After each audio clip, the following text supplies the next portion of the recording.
Discussions around one's life purpose are often met with cynicism, philosophical tangents, or downright avoidance. Which is understandable. It's an intimidating topic. Diving into this question can pull a rug of stability from right under your feet once you realize that you're not living the life you're truly capable of. The life which puts you at the highest service to others. The life that you want. So if you're too scared to face what you were put on this earth to do, then stop watching this video right now, because you're going to get something here that'll take away any excuse you may have for not pursuing it. Still here? Good. Let's dive in. When thinking about your life purpose, you may get cynical at first and say things like, well, when I was a kid, I wanted to be an astronaut, but I'm still right here on planet Earth, so what's the point? You may misinterpret the question as a search for the meaning of life in general and get philosophical about why we're here. You may get uncomfortable and drown yourself in pleasure to avoid having to realize you're not living up to your full potential. All of these are understandable reactions, and I've had them all at some point. It wasn't until I learned about this Japanese concept called Ikigai that it dawned on me. We're approaching the question the wrong way. When we ask ourselves what we want to be or what we want to do, we're only taking one part of a bigger equation into account. And that part is our excitement about something. And while this is important, finding your life's purpose requires more nuance. And this nuance is exactly what Ikigai provides. By asking 4 questions. What are you good at? What do you love? What does the world need? And what can you get paid for? The goal is to find something that is an answer to all 4 questions. This intersection is your Ikigai. You're good at it, which means you're unlikely to mess up. You love it, which means you're likely to stick with it. It's needed, which means that you're helping others. And you can get paid for it, meaning you can sustain yourself. Doing this little exercise alone might already show you what your Ikigai is. Perhaps it's in confirmation of what you already knew, or you just discovered it, in which case, congratulations. And while the diagram makes sense, in my opinion, just answering these questions is not going to be enough for most people to truly feel confident in what they may find. That is why I've added some layers around the Ikigai, making it more systematic. To show you how it works, I'll be going through a spreadsheet that I've created in Google Sheets, which you can recreate. Alternatively, you can download it from my website for just $1.99, import it into your Google Sheets or Microsoft Excel account, and get started right away. This is the spreadsheet I've created. You can give it a name. I've called it Find Your Ikigai. And in the very first cell, you're just going to add keyword. This is going to be the column where you'll add any skills, any topics you want to test for their potential Ikigai score. Going to the right, you can add a column named skill, skill potential, love, love potential, need and need potential, pay and pay potential, then Ikigai, Ikigai potential, and difference. These are all going to be things that we're going to score for. And as you can see, I've added some examples here, like playing piano as a skill. I'm going to give it 3 out of 10 in this example. But thinking of the level I could achieve in the future, I'm going to give it a 5. Now, when it comes to skill, there's various ways to look at this. You can take 0 as you've never done it at all before and you have no idea how to approach it, and 10 being I am the very best or among the best in the world at this. Or you could take a bit of a smaller skill and reduce it perhaps to your local area and apply the same logic there. Are you the best in your country, in your city?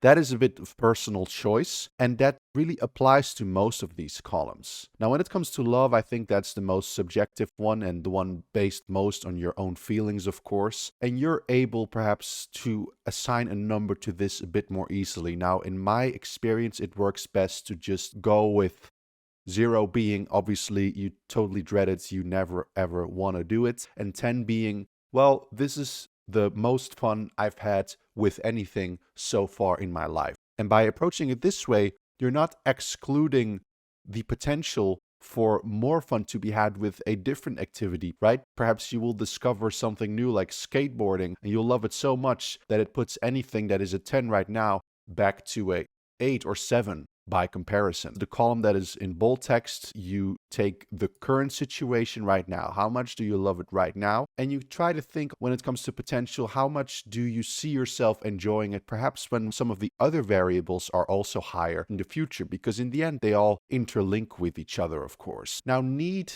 in other words, what does the world need in Ikigai terms, is perhaps the most difficult one to assess, especially if it's a skill you haven't really published yet, if it's a skill that you haven't yet put to market. It's hard to assess the need because there's also so many different ways of looking at it. So to make it a bit more concrete, I've devised a short formula that you could also use, which basically to think about volume times impact. Volume being how many people are potentially helped with this, and the impact being how much is one individual going to be helped with this. If, for example, you have helping homeless youth in your local city, the volume is not going to be that high, but the impact on each individual, if you do it right, is going to be very high. So in the end, it can still achieve a high need score, even if it's not something like a smartphone that everybody in the world wants. So don't be too shy about assigning a high need score. Even if one person is immensely helped by something you do,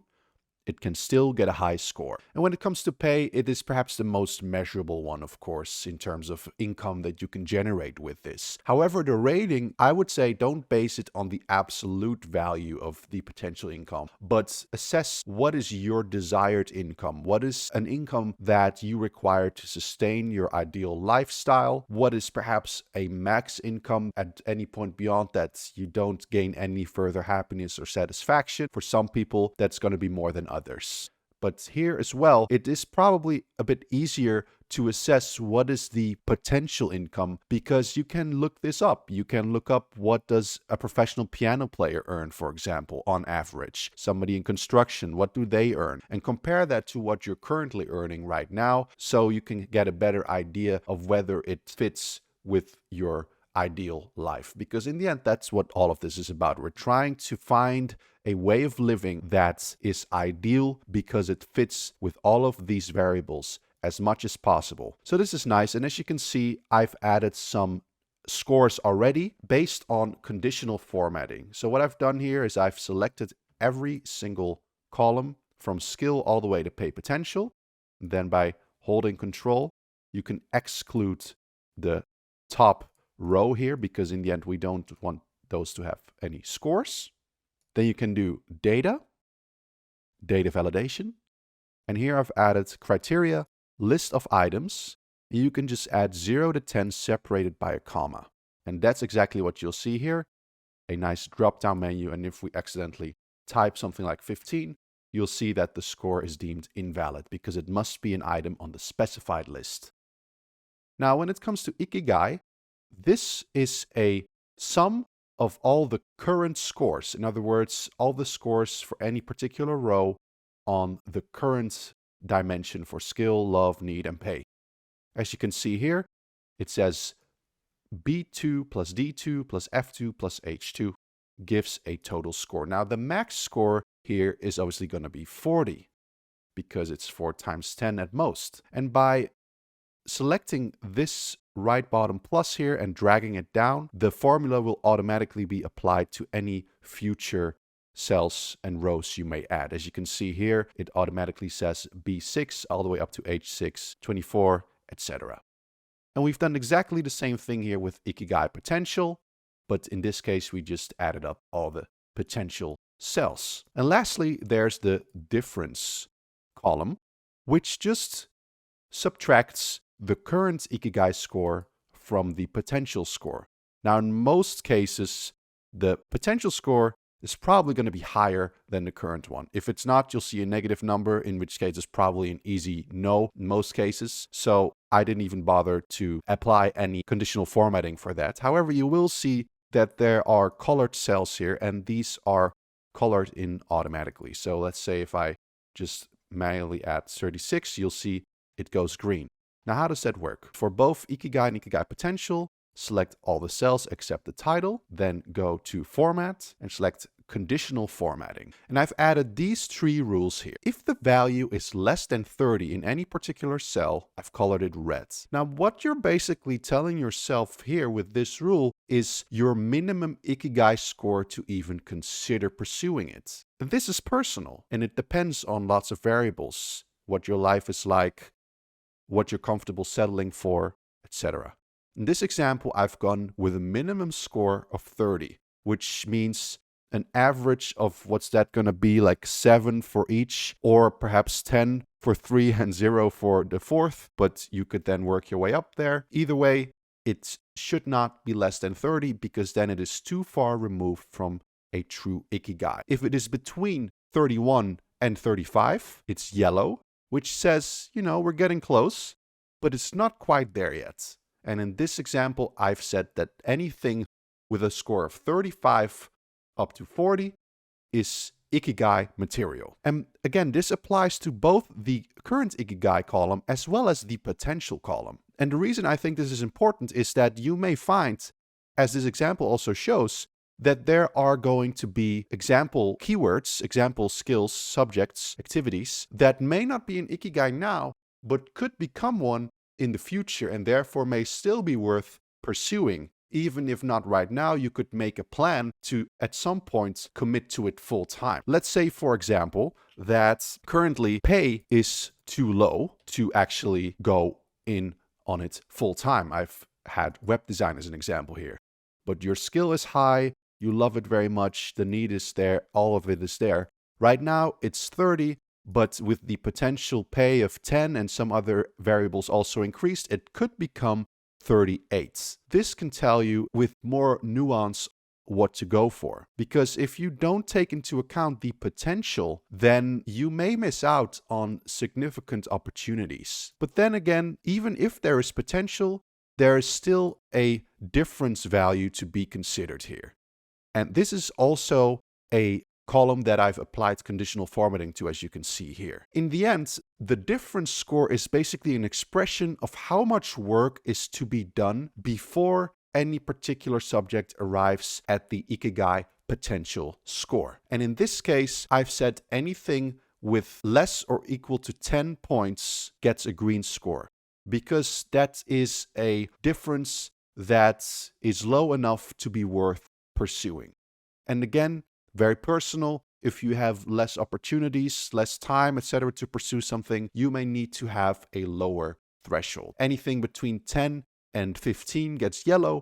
Anything greater than 15 points is just too far removed from now to the future that we're not gonna consider it. And I think the spreadsheet is nice because it takes all of this into account, and once you filled out your keywords here, scored them all, before even looking at the final output, I would say just score it all one after the other and then start sorting. You can go to the J column, for example, to sort from Z to A and see what is my current highest Ikigai. But then you may find that there's others that are highest up in the potential Ikigai. Now, in this example, there actually isn't, but don't be surprised if you do see that. And again, you can also take a look at the difference and see which of these may be potential Ikigais, but require a lot of work to get to. All of those factors are going to play into the final decision you're going to make as to what am I going to commit to. In the end, the spreadsheet is there to help you make something as abstract as the Ikigai concrete. And all these scores, they are subjective, they're not going to be perfect, they're going to be estimates, but it's much better than nothing. In my opinion, it's also much better than just looking at the current answers. It is much better than just listing it out without having a true value assigned to it, right? Something with a skill of 9 versus a skill of 7, still high in both cases, but one is significantly higher than the other. Take all of that into account. You can download this spreadsheet as a CSV file to import into your spreadsheet or even Microsoft Excel account from here, and then you can get going. Or, of course, follow the guide you just saw to recreate it and start that way. I think my spreadsheet takes into account 3 important variables that the classic approach to Ikigai does not. The first is your potential. Whereas the standard Ikigai questions make you ponder your current situation, adding the potential layer helps you realize what may be worth working towards. If something may not be an Ikigai right now,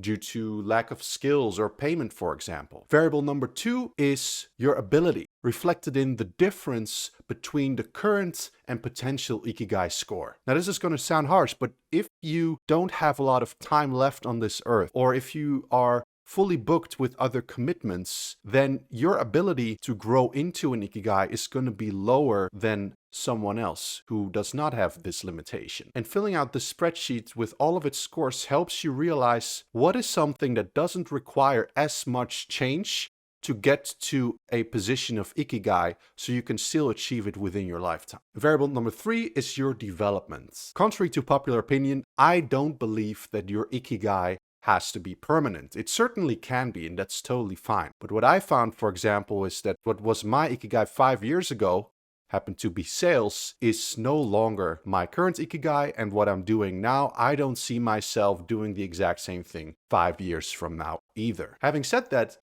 each Ikigai I've embraced in my life so far has never completely faded away. It's more like it became a foundation, a stepping stone towards a greater Ikigai. And you may find the same for you as your needs, your skill sets, your interests, and your opportunities evolve. And the spreadsheet makes it easy to continuously reevaluate everything by looking at the keywords, changing up the scores, perhaps adding an extra column to it to see how the scores develop over time. You could revisit it once every year, for example. It's all possible. I hope this video has helped you gain a greater understanding of where your life is headed and shape the direction you want it to head into. If you have any questions about the Ikigai, about the template, or you want to share what you found to be your Ikigai, leave it all down in the comments.